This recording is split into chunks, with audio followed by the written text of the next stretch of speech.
ప్రతి క్రైస్తవుడు ఈ లోకంలో యాత్రికుడే. మనం పరలోకపట్న పౌరులు. ఈ లోకంలో నిత్యం మనకు ఏదో ఓ శోధన, శ్రమ వచ్చి పడుతుంది. కానీ వీటన్నిటి నుండి మనల్ని తప్పించి మనకు ఆదరణగా యేసయ్య ఉన్నాడు. ఆయన మన మంచి కాపరి, మనం ఆయన గొర్రెలం. ఇలా ఈ లోకంలో తన విశ్వాసాన్ని వీడక యాత్రికునిగా మంచి పోరాటం పోరాడిన వ్యక్తి యాత్రికుని ప్రయాణం పుస్తక రచయిత జాన్ బనియన్.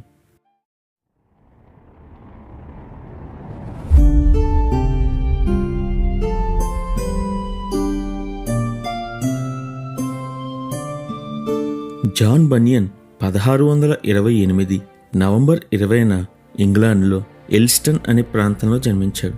ఇతని తండ్రి థామస్ బనియన్, తల్లి మార్గరెట్ బనియన్.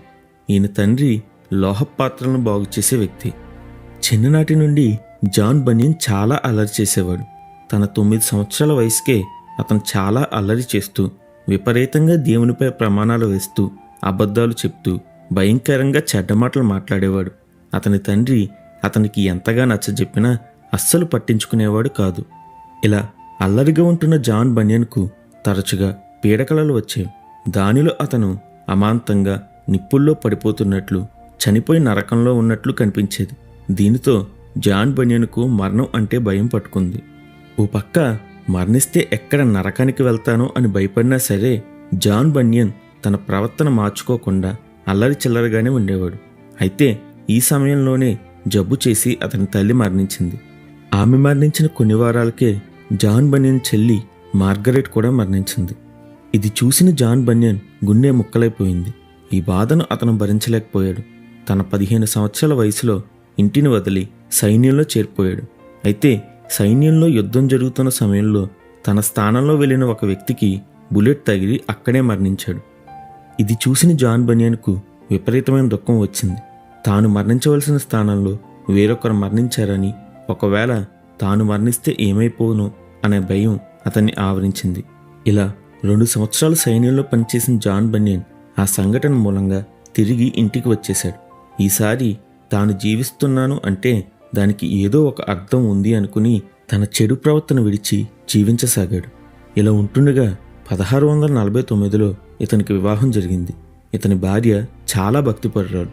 ఆమె కారణం చేత జాన్ బనియన్ తరచుగా చర్చుకు వెళ్తూ దేవుని యందు భయభక్తులు కలిగి ఉండడం మొదలుపెట్టాడు. అయితే తన సొంత క్రియల చేత దేవుణ్ణి సంతోషపెట్టాలని ఎంతగా ప్రయత్నించినా ఇతనికి మనశ్శాంతి ఎంతమాత్రం దొరకలేదు. ఇలా తన క్రియల ద్వారా దేవునికి ఇష్టడుగా ఉండుటకు ప్రయత్నిస్తున్నా శాంతి లేక జీవిస్తున్న కాలంలోనే 1650 సంవత్సరంలో ఇతనికి మేరీ అనే కూతురు పుట్టింది. అయితే ఆ తర్వాత తెలిసింది ఆమె అంధురాలని. కానీ జాన్ బనియన్కు ఆమె అంటే చాలా ఇష్టం. ఎప్పుడూ ఆమెను నా ప్రియమైన మేరీ అని మాత్రమే పిలిచేవాడు. దేవునికి ఇష్టడుగా పూర్ణ శాంతితో ఉండాలి అని భావిస్తున్న జాన్ బనియన్కు ఓసారి దేవుని గురించి మాట్లాడుకుంటున్న 3 స్త్రీలు కనిపించారు. సాధారణంగా జాన్ బనియన్ వీధి వీధి తిరుగుతూ లోహపాత్రలు బాగు చేసేవాడు. అయితే అలా వెళ్తున్న సమయంలో వీరి సంభాషణ ఇతన్ని ఆకర్షిస్తుంది. వెంటనే వారి దగ్గరకు వెళ్ళి తాను వారి సంభాషణలో పాల్గొంటాడు. వారితో మాట్లాడిన తర్వాత అతను ఆ స్త్రీలలో ఏదో తెలియని ఆనందం, తాను కోరుకుంటున్న ప్రశాంతత ఉన్నట్లు గమనిస్తాడు. వారితో మాట్లాడి వారు వెళ్తున్న సంఘానికి తాను వెళ్ళడం ప్రారంభిస్తాడు. నిజానికి ఇంగ్లాండ్లో ఆ కాలంలో చర్చిలన్నీ రాజు ఆధీనంలో నడిచేవి. రాజు ఏర్పాటు చేసిన ప్రార్థనలే చెయ్యాలి. దీర్ఘ ప్రార్థనలు, సొంత ప్రార్థనలు చేయకూడదు. కానీ ఆ స్త్రీలు స్వతంత్రంగా ఉండే సంఘానికి వెళ్ళేవారు. చట్టరీత్యా ఆ సంఘానికి వెళ్ళడం నేరం. కానీ వారు దేవుని యందు భయభక్తులు కలిగిన గుంపుకు చెందినవారు. జాన్ బనియన్ కూడా ఆ సంఘానికి వెళ్ళడం ప్రారంభించాడు. ఒకరోజు ఆదివారం సంఘానికి వెళ్ళగా అక్కడ ఆదివారం పవిత్రంగా ఆచరించాలని, ఆ రోజు ఏ పని చేయకూడదని, అది దేవుని రోజని ప్రసంగం జాన్ బనియన్ విన్నాడు.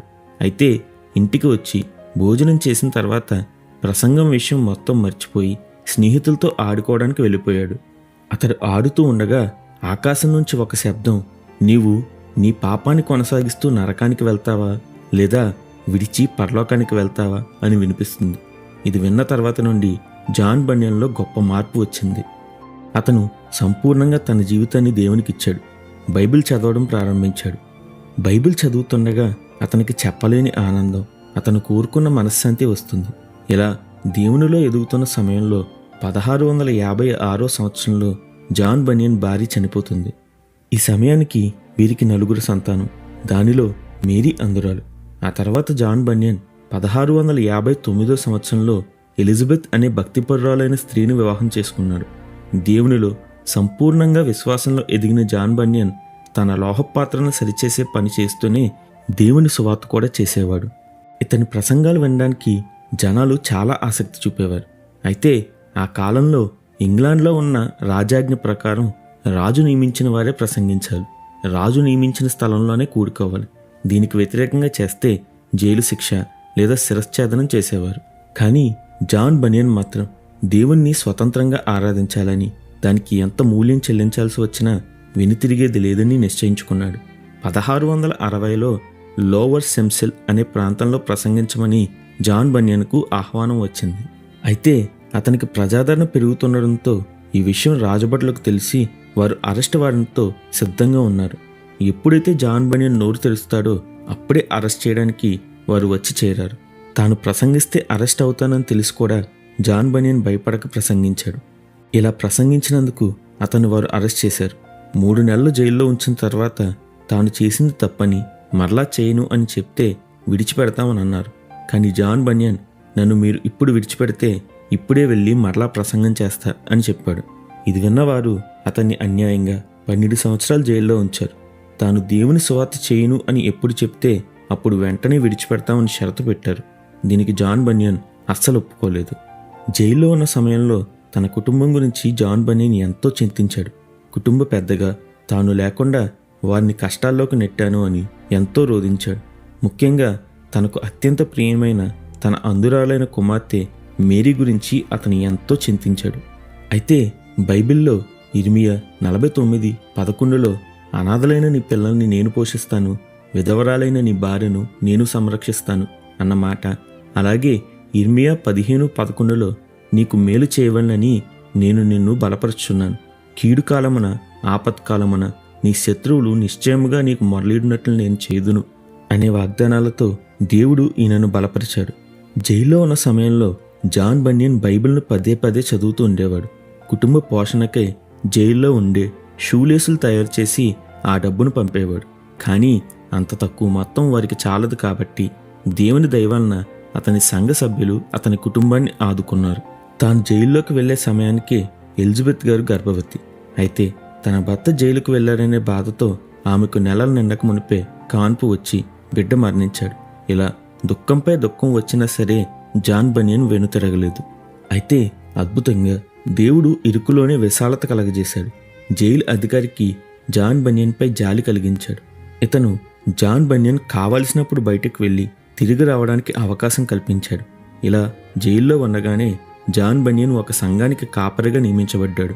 చివరికి 12 సంవత్సరాల తర్వాత 1672లో కొత్త రాజు వచ్చి పూర్వం రాజు చేసిన చట్టాలను కొట్టివేయడంతో జాన్ బనియన్ విడిచిపెట్టబడ్డాడు. ఇలా జైల్లో ఉంటుండగానే జాన్ బనియన్ యాత్రికుని ప్రయాణం పుస్తకం రాయడం మొదలుపెట్టాడు. బయటకు రాగానే ఆయన తన లోహపాత్రలు తయారు చేసే పని విడిచిపెట్టి సంపూర్ణ సేవకు సమర్పించుకుని సువార్త ప్రారంభించాడు. అయితే 1675 మార్చిలో మరలా ఈ కొత్త రాజు కూడా బహిరంగ ప్రార్థనలు వ్యతిరేకించడంతో మరలా జైల్లో వేయబడ్డాడు. కానీ ఈసారి 6 నెలలకే ఇతను విడిచిపెట్టబడ్డాడు. ఏది ఏమైనా సరే జాన్ బనియన్ తన విశ్వాసం విడిచిపెట్టలేదు. 1678 ఫిబ్రవరిలో తాను రచించిన యాత్రికుని ప్రయాణం పుస్తకం విడుదలైంది.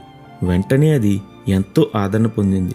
ఆ పుస్తకంలో క్రైస్తవుడు రక్షణ పొందుకొని నాశనపురం నుండి నిత్యరాజ్యానికి యాత్ర మొదలుపెట్టి పూర్తి చేస్తాడు. దీని తర్వాత యాత్రికుని ప్రయాణం 2వ భాగం కూడా ఇతను రాశాడు. దీనిలో క్రైస్తవుని భార్య క్రిస్టియానా, అతని పిల్లలు క్రైస్తవుని బాటలో నిత్యరాజ్యం చేరుకుంటారు. ఈ పుస్తకంలో రాసిన ప్రతి సంఘటన జాన్ బనియన్ జీవితానికి ఎంతో దగ్గరగా ఉంటుంది. ఇలా తన విశ్వాసయాత్ర కొనసాగిస్తూ తన 60 సంవత్సరాల వయసులో 1688 సంవత్సరంలో లండన్లో ఒక తండ్రి కొడుకుల మధ్య వివాదాన్ని తీర్చి తిరిగి బ్రెడ్ఫోర్డ్ వస్తుండగా మంచు తుఫాను బారిన పడి అస్వస్థతకు గురై ఆగస్టు 31న జాన్ బనియన్ దేవుని దగ్గరకు వెళ్ళిపోయారు. జాన్ బనియన్ గారు ఇలా అంటారు, మీలో చాలామంది నేను ప్రార్థన తప్ప ఏమీ చేయలేను అనుకుంటారు. కానీ మీరు ప్రార్థన చేస్తే ప్రార్థన కంటే ఎన్నో చేయగలరు. కానీ ప్రార్థనే చేయకపోతే ప్రార్థన తప్ప ఏమీ చేయలేరు. కాబట్టి తరచుగా ప్రార్థించండి. ఎందుకంటే ప్రార్థనే ఆత్మకు కవచం. ప్రార్థనే దేవునికి ఇష్టమైన బలి. ప్రార్థనే సాతాను ఎదిరించగలిగే గొప్ప ఆయుధం. అందుకే మనం తరచుగా ప్రార్థిద్దాం. నిత్యం దేవుని స్తుతిద్దాం. ఈ లోకంలో మంచి పోరాటం పోరాడి దేవుని నిత్యరాజ్యం చేరదాం. దేవునికి మహిమ కలుగునుగాక. ఆమెన్. హల్లెలూయా.